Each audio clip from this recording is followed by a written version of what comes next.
Hi, welcome. Now I'll show you what is the result of exclusive OR operation or exclusive or XOR function when the inputs are more than one. Okay, we already know that when the inputs are only two inputs, then if both of the inputs are true, then you will get true. Both the inputs are false, both the inputs are true, you will get false. Both the inputs are false, also you will get false. One of them is true. True, false, you will get true.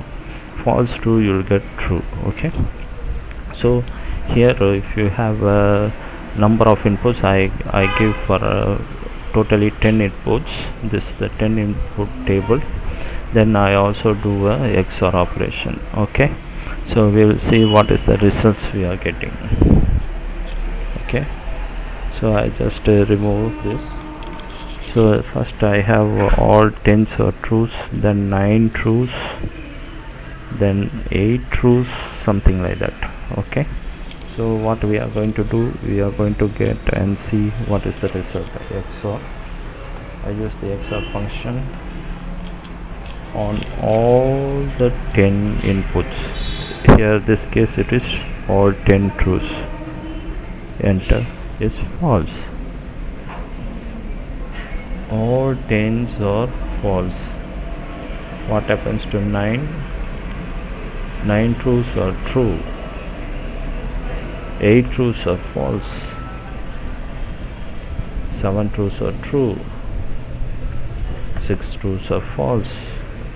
5 truths are true, 4 truths are false, 3 truths are trues, 2 truths are false, and 1 truth is true. That means when you have input is even inputs, 10 truths,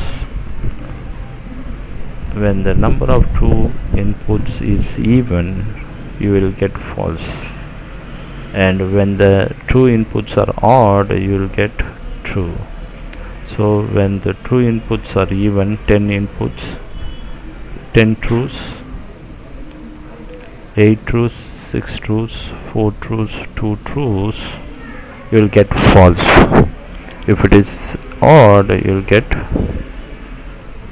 true. Okay, this is the result of XOR operation. Hope this video is helpful to you when you use multiple inputs, and if you have multiple truths, how to work on XOR.